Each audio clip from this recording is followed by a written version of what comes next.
Right.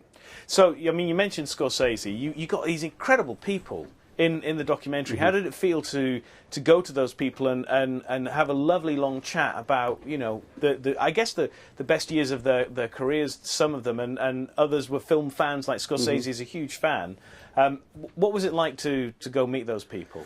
Well, people have asked me how difficult, how easy was it to get them, and because of Jack, they wanted to do it, all of them, and Jack was the key there. I mean, it was just a testament to who he was, and also his individual characteristics. They'd worked with a lot of people over their lives, these people, and they still made a point that they wanted to talk about Jack. For example, Kirk Douglas, when we first started filming, had had a stroke, so we took him off the list. Then we get a call a few months later saying, "You still doing it?" I said, "Yeah." He said, "I want to do it." And I think it was the first interview he did after he'd recovered from his stroke. Scorsese was the last interview. He's a very, very busy man. I think his assistant told me when I was approaching him that he gets about 20 to 30 requests a week. So you got to fight. And when I eventually did get to speak to everybody, I think there's two sides. You kind of have to put away the intimidated side and just talk to them directly. I think they all have a big bullshit radar. And if the moment they look at you and something comes out of your mouth that you're just trying to be friendly like that, they know it. So the best thing I'd say is if you ever end up in that situation, say exactly what you want to say from your heart, as if I was talking to you and we were having a conversation about it. If you try in any way to ingratiate yourself, I think you're doomed because they've seen it all. But I did get to ask the questions I always wanted to ask. And with Scorsese, it's a good point, Chris. When I began this years ago, Laserdiscs were around. And I used to sneak in EMI at night and watch the Laserdiscs of the Red Shoes. Laserdiscs were very rare. The Red Shoes cost £130 back then. And on it, Martin Scorsese was talking about Raging Bull and why he based the fight sequences on the way the ballet was done in the Red Shoes. And I think I was in a pub in Soho telling somebody that. And I said, "Craig, what the hell are you talking about? That's just crazy." And almost in a way it provoked me. And somebody said, "Well, who was that person?" I've completely forgotten the person I had the argument with. But as you see in the film, at least I now get to say, look, this is what he's talking about. It's about perception. And so, yeah, it's very good to be able to say, you don't have to theorize about it. You go out there and talk to people and get to ask these names, these cinematic legends, what you want to do and put it in a context. Now, obviously you're a creative person yourself. What was it like hanging around with creative giants? And, you know, what did you pick up from them that you then put into your own work? Okay, I mean, with Jack, I think there's two sides. Have a very strong perception. So Jack would never have been hired by Alfred Hitchcock, Michael Powell, John Huston if he didn't have a way of dealing with things. So these are very, very strong personalities.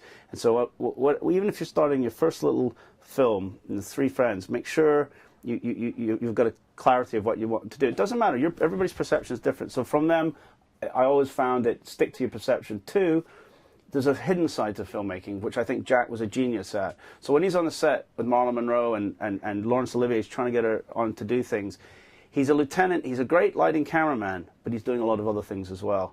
And so this is not an individual art. Filmmaking is a collaborative thing.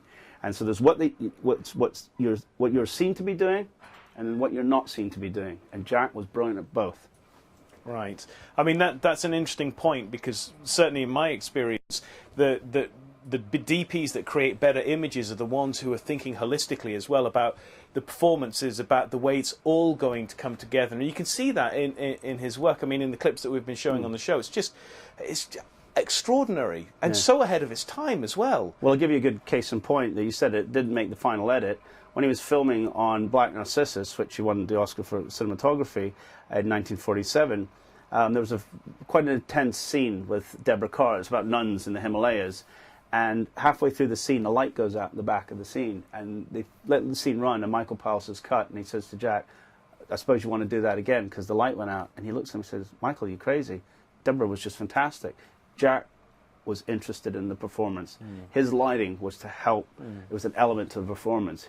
He wasn't, you know, that story sums up what he was doing. And that was probably why he wanted to direct. He so loved great performance that he then went on to, you know, for a period and directed about 13 films.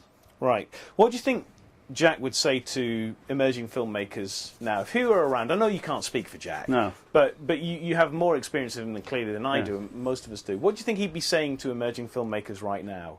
Do not be set in your ways. I mean, I have been asked this several times, and Jack was asked this latterly in his life. He went to a lot of festivals, he went to many colleges, and he said he just always found it amazing that people thought there was a set way of doing things and have broad references.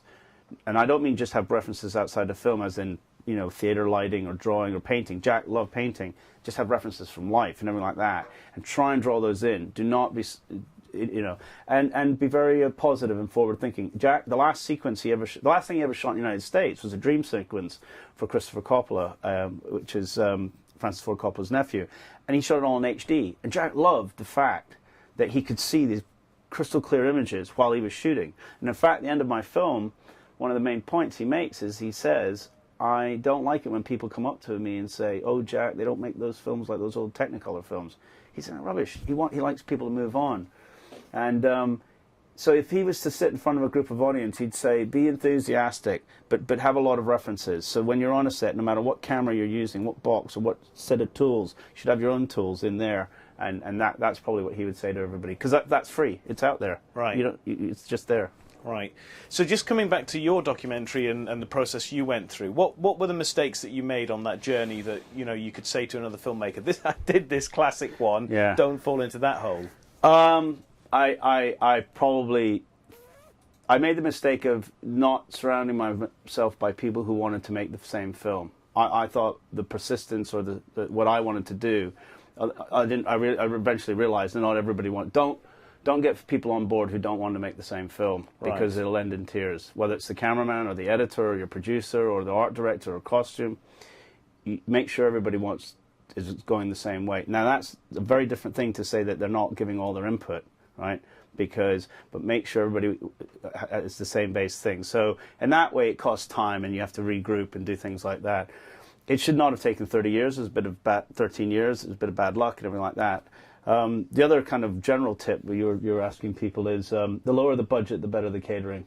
Right. That's my tip. Any music video, any film, and I swear to God, the lower the budget, the better the catering. That's my other big tip. Right, okay. And of course, even though it took 13 years, its original title was Persistence of Vision. That's correct. Is that a statement, do you think? Is that Yeah, I mean, prophetic? That actually sums it up, Chris. It was about the persistence of vision. In the end, that's kind of reflecting back on the film, and now it's called Cameraman. We just felt it was a more upfront title. I felt Persistence of Vision was a little bit obscure, although fairly accurate, you know. And I'm glad it's a simple. I wanted to make a broad film. I didn't want to make a film for filmmakers. I want to make it for anybody that can watch it. And I'm very pleased with the mixed audience as I'm going around the country at the moment in Glasgow, and Belfast, and I'm going to Cardiff next week. I like that. I like the fact that it draws a lot of people in. You know, the idea that you make documentaries, and to be honest, there's a whole plethora out there, but films about filmmakers can be a bit dry and a little bit worthy and a little bit, you know, they can creak a little bit, and they're accurate, but there's lots of ways to crack that nut, basically. So just before we ask Pete if there's any questions from the chat room, just tell us one very entertaining or aspirational Jack Cardiff story from his life. Yeah. Let's see. Well, you're talking about VistaVision. And Jack shot a film called War and Peace, which there's quite a few clips in. Audrey Hepburn was in it, Henry Fonda, John Mills.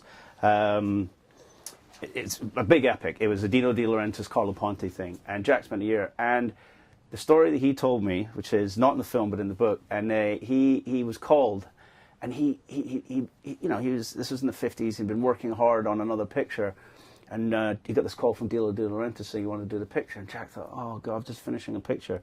So he asked a friend for some advice, and they said, no, you can't say no to Dino. What you do is think of a price, a rate for your job, and double it. Just make it so absurd that he has to say no. And then you know, but then you won't offend him. So Jack did it, and Dino said, you drive a hard bargain. He spent the next year of his life in Italy shooting War and Peace. Fantastic.